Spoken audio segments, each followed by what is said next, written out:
আবার রান্নার নতুন একটি ব্লগ নিয়ে আপনাদের মাঝে হাজির হয়ে গেলাম আর শেয়ার করছি কুচো চিংড়ি দিয়ে লাউ রান্না, সাথে খোলা পানির মাছ। আসসালামু আলাইকুম এফরিয়ান, আমি নাসরিন সুলতানা মিনা, সিরাজগঞ্জের মেয়ে। আমার ব্লগে আপনাদের সবাইকে স্বাগত জানাচ্ছি। রান্নার সাথেই থাকবেন। এই রান্নার জন্য বাজার থেকে মাছ নিয়ে এসেছে। আমাদের পরিচিত জেলে ভাইয়ের কাছ থেকে মাছ আনে, তো প্রচুর ভালো মাছ পাওয়া যায় আসলে। এই যে কুচো চিংড়ি, এগুলো পরিবারের সবার ভালোবাসা। সাথে এগুলো রয়েছে, সবগুলো মাছ এখন আমাকে কেটে ধুয়ে ক্লিন করে নিতে হবে। আমি কিন্তু ধুয়ে ক্লিন করে নিয়েছি কেটে। এখন কিন্তু এভাবে করে হলুদ লবণ দিয়ে চিংড়িটা মাখিয়ে নিলাম। তেলের মধ্যে পেঁয়াজ কাঁচামরিচ ভেজে নেব। তারপরে চিংড়িটা দিয়ে উল্টে পাল্টে ভেজে নিতে হবে মিডিয়াম আঁচে।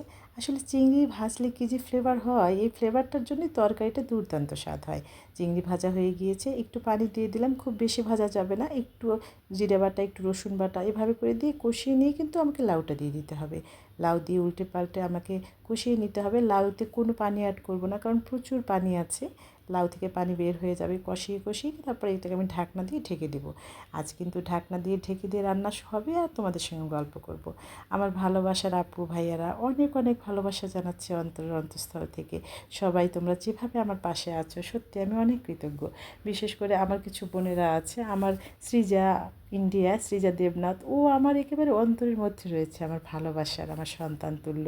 আমার উম্মে সালমা আপু, আমার মুক্তি দত্ত আপু, আমার তৌহিদা নূপুর আপু, আমার শবনম শিউলি, ইতি দত্ত, রূপালী রানী, সবাই রয়েছে, পিউ মাঝি, সবাই এত ভালোবাসা দেয়।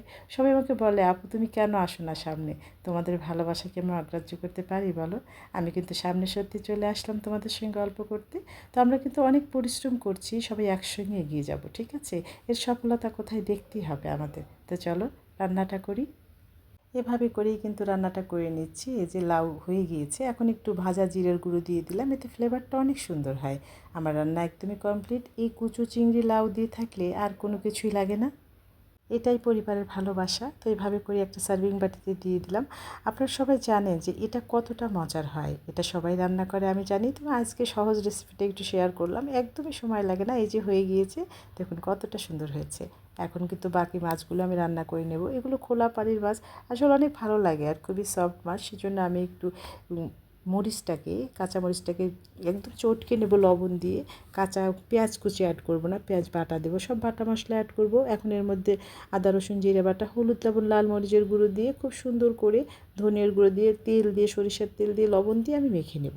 একদম মশলাটা সুন্দর করে মাখিয়ে নিয়ে তারপরে কিন্তু মাছগুলো অ্যাড করে দেবো। মাছ দিয়ে উল্টে পাল্টে মশলার সাথে মেখে দিতে হবে, যেন মশলার গায়ে গায়ে মাছটা চলে যায় একেবারে, খুবই সুন্দর হয়।